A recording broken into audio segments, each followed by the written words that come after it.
and you hear me. Uh, I'll be honest with you. I'm not in the mood to record. I'm not. Uh, it's not that I'm not feeling it. Well, maybe it is that I'm not feeling it. But I feel like the onus of responsibility to you guys. I feel like a responsibility to creativity, and I figured I might as well. And I got a message from a beautiful soul. She sent me a message, and it was almost rejuvenating. It was validation.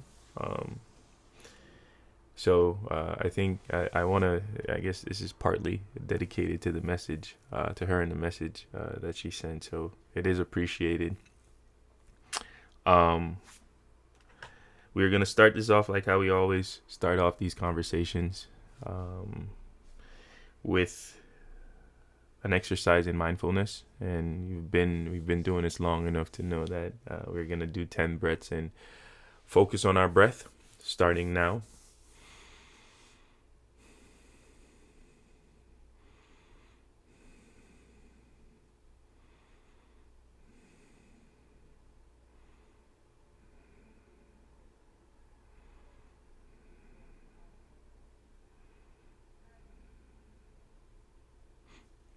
And here we are. What we always do, like immediately after, and I don't know why I keep saying it instead of just doing it, but what we always do is um, a puzzle, something to get our minds going. And the one I have for you today is uh, what can be stolen, mistaken, or altered, yet never leaves you your entire life? What can be stolen, mistaken, or altered, yet never leaves you your entire life? Um, I also want to apologize. My voice sounds a little different. I'm, I've activated my baritone. Uh, I don't know if I was yelling. I might have been yelling last night. It was loud. Um, but yeah, it's interesting times. Where we've just left the summer, I think, officially, and for a lot of us, we were on summer vacation. Some people took it, others didn't. Uh, the summer, I don't teach during the summer, so for the most part, um, I'm just focusing on the professional side of me, and some family time, or mostly family time. But I'm still working. I still have companies that I run. So, but I'm away from the classroom, um, and uh, so I never I never have the opportunity to put down my creativity. Um, but a lot of my students are students full time, and the fall semester is always interesting because they come back and it's like starting all over again, especially if they weren't active in whatever creative um, avenues or channels they might practice outside of being at the university. And uh, so we're in an interesting time.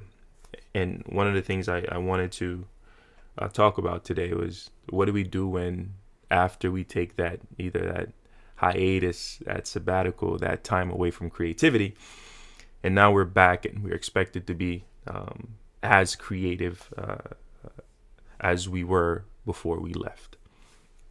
And we've talked about, like, several times, like, how do you get inspired? Where do you go for inspiration? How do you trigger your creativity? But there's one thing to go about and get re-inspired and get reconnected to your creativity, and there's another thing to be like, all right, let's jumpstart it.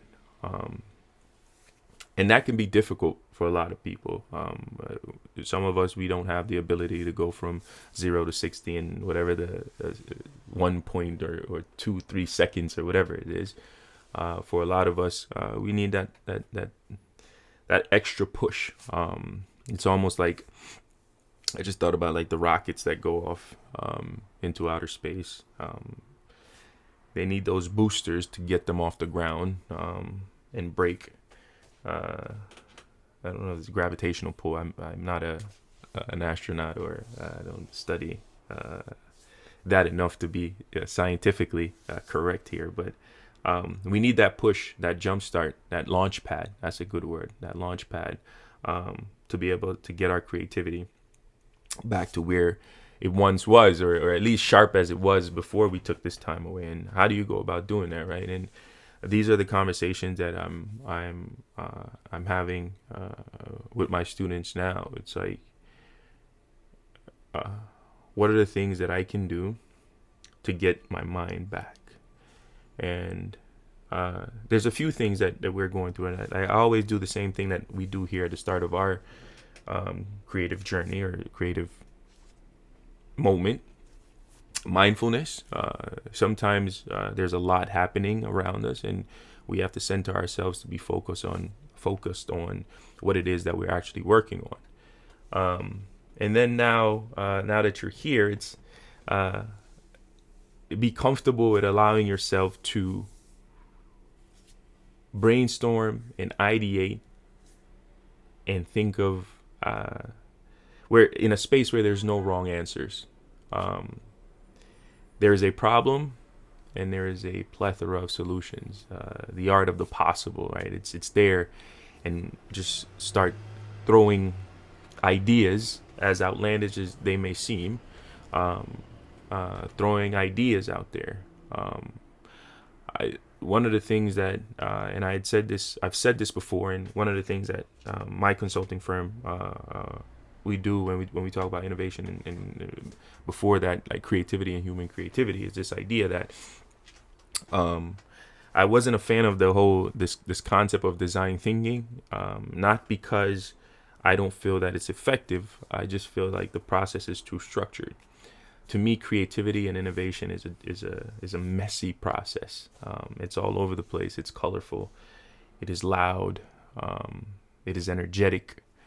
And a lot of the times, especially depending on where we are, we don't have the freedom and flexibility to go crazy. We don't have that the ability to be ourselves in those moments. And the best way to do that is allow yourself to, one, be vulnerable, but two, be chaotic and be almost unleashed, right? Like I want to take away this idea of being tame when you're being creative, but the best way to do that is just kind of start tossing ideas and concepps, things that you may have thought it wouldn't work here, but you need to get your mind going, right? And I always say, like, yo, give me the craziest idea you can think of right now.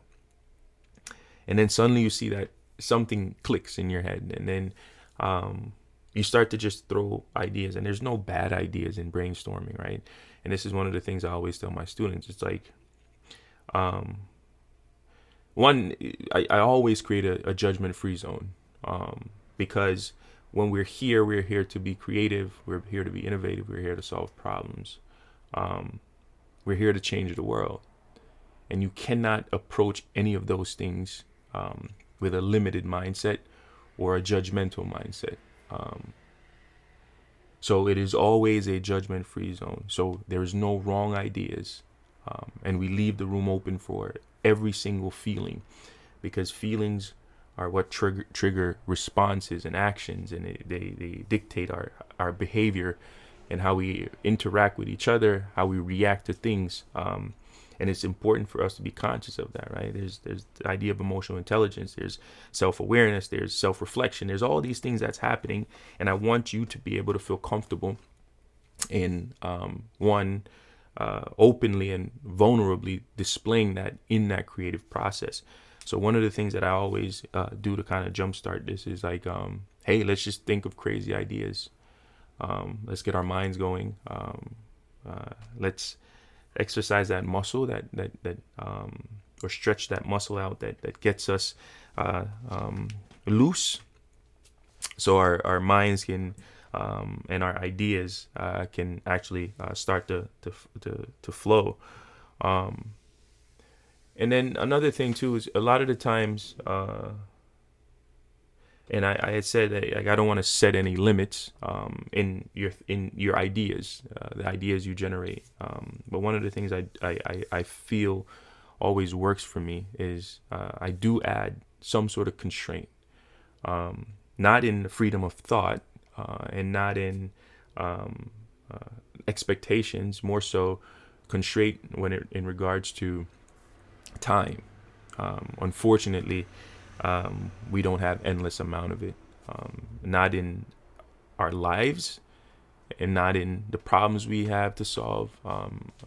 Time is a commodity that, again, we can't. It is every time, every day, every moment in life, we're losing it. So I always try to set time constraints, and for some reason, a lot of us, whether or not we realize it or not, we work better under pressure. And I'm not talking in the sense of procrastination, but understanding that, hey, there is something that I cannot control that is working against me, and I want to be able to make the best of the time that I do have to work on it. And that particular constraint I always try to add, like, hey, this has to be done within the next hour or two, or we have by next week this should be done. But we have smaller, more controlled sessions where I'd say, hey, we have 20 minutes to accomplish this, right? And we have to figure this out. And I noticed that a lot of people and a lot of students and a lot of, especially when I'm in a corporate spaces, this is something familiar with they're familiar with, just because the idea of deadlines, right? And that tends to be something that allows it gives a jump start, right? And it allows us to kind of, all right, I'm almost forced to have to do this. And it's interesting because I know a lot of creatives who work in a corporate setting or have use their creativity as a way of generating income or providing a service.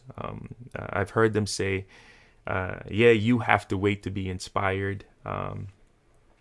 You have the luxury of waiting to be creative, or postponing your creativity or delaying your creative process. But I have a job to do. And that job comes with deadlines and expectations. And sometimes we need to create those in order to jumpstart our creativity. But if I run with this idea of like being at work, we all know that all work and no play. I can't remember the adage at this point. Makes whoever a dull boy, I think it is. I don't remember. But you get the concept, right? It's like there has to be a balance, even at work and even when you're being creative. And a huge part of creativity is playfulness. And sometimes I feel like we forget to be children. We forget to be kids. We forget to be ourselves, right? Because our inner child. And that's a huge component of creativity. And adulthood has added all this rigidity and stiffness and to our approach to life, to our approach to creativity, and unfortunately, it has impacted our ability to one, get back to the essence of creativity and the playfulness associated with it. And one of the ways to truly get that spark and that jumpstart is to play, right? Add a playful component to your creative process. And that could be gamification, that could be anything, right? I've seen people incorporate music and dance in their creative process when those particular things aren't necessarily historically a part of that process. But nobody can dictate, especially if you are in control of your creative process, can dictate what that process looks like, right? We had talked about the creative process on several occasions on this particular this podcast, but again, there's no right or wrong way in a creative process. We have sirens outside, so I want to give that some time.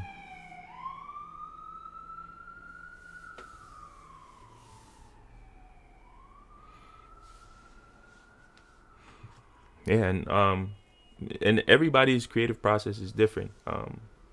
And oddly enough, that difference in itself um, is inspiring. It is motivating. The last episode we talked about creativity begets creativity, right? Just being around other creatives can spark your or get your creative juices flowing. And I've always said out loud how important it is to collaborate and share spaces with other creative people, and that's a really a good way to get your to get a spark to get the spark you need to get your creativity back flowing. I think, and that's one of the ones I think we take for granted a lot. Being in a room full of creatives, and when I set up spaces for creativity, it's almost like an intimate space, right? It's not because traditionally, especially if I think of a classroom, or if we think of a classroom setting, it's instructor out front, and then the students are facing the instructor, right? So it's almost this many to one conversation or this one to many conversation. Um, but I in my spaces, I completely dismantle that. We face each other. So most of my classrooms are in almost like a U shape. So everybody's looking at somebody who's looking back at somebody. And I do that for a few reasons. One, I want to create the most intimate spaces. I want to give individuals in that room the opportunity to see each other, to see facial expressions, to see emotions. And I do things intentionally to trigger that. So when you go from looking into your eyes and then now we go into creating together, I want you to remember the things that you said or that was said in that room that triggered a certain emotion out of these the people in the same space as you, right? So because all that translate into the creative process, right? And it's almost like emotional intelligence. A huge part of that is being socially aware and understanding the strengths, the weaknesses, the vulnerabilities, understanding the triggers, especially with the people you collaborate with, can have significant impact on the creativity that comes from that. And that's why I always believe it's important to, one, be around creative individuals, but understand how they define their creativity and what their creative process looks like. And then you come in and find ways to complement that. And in turn, they'll do the same, right? The expectation is one hand washes the other, and then both wash the face. And that's a saying I used to say for the longest, but it applies here. And a collaboration is extremely important. But to create a collaborative and a space conducive for creativity, especially when you're looking for that sparking creativity, it involves building a relationship with the people you're in a room with, and the best way to do that is to completely understand them, empathize with them, and see them a few layers deeper than just the obvious, just face value. And so it's important to kind of create that space so everybody feels appreciated, feels welcome, and feel equal contributors. So it's intentional in that regard.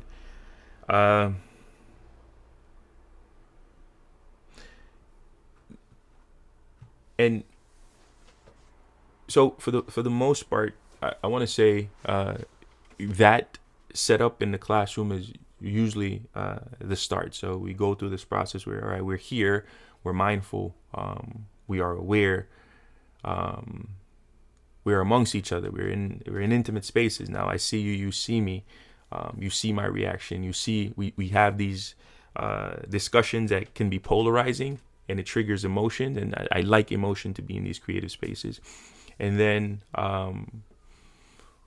we get the room energized, right? And get yourself energized, and then now we start to create. Now we talk through these problems. We talk through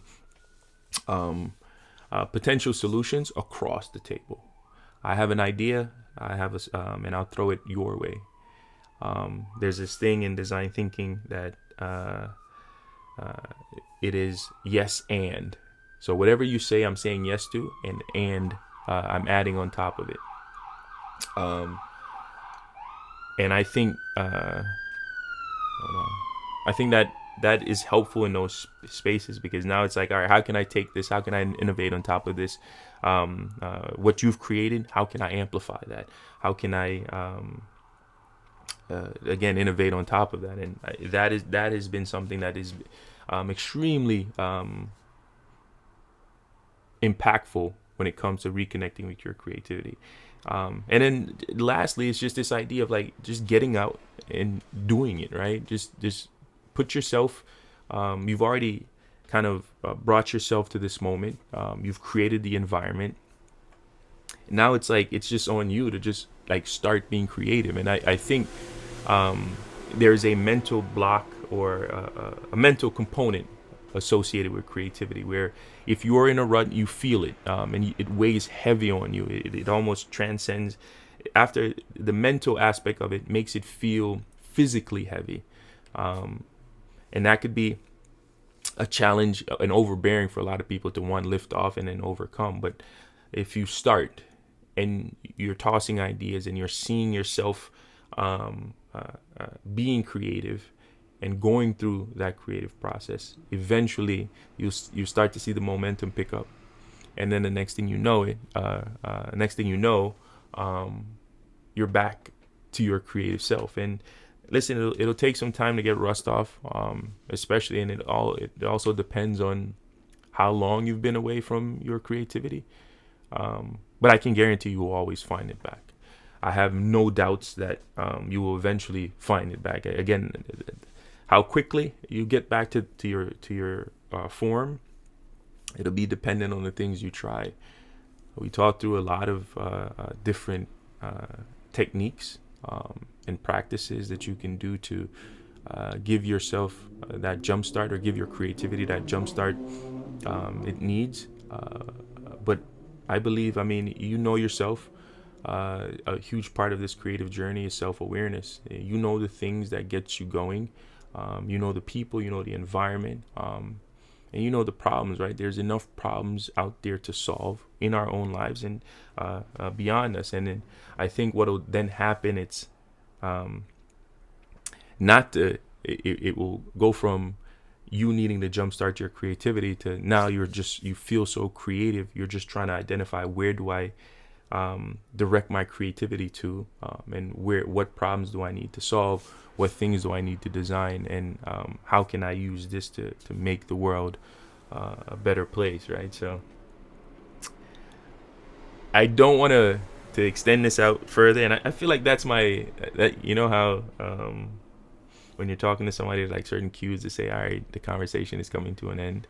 I feel like when I say I don't want to extend this any further, that's my cue to say, all right, Smiley, let's kind of wrap this up. And we always wrap it up how we started, by answering the puzzle. And the puzzle was, what can be stolen, mistaken, or altered, yet never leaves you your entire life? And it's your identity. Although it can be stolen and altered, but it'll never leave you. And creativity will never leave you. As always, I appreciate this time. I appreciate the opportunity, and I appreciate the push that I got to do this. So thank you. And as always, be great.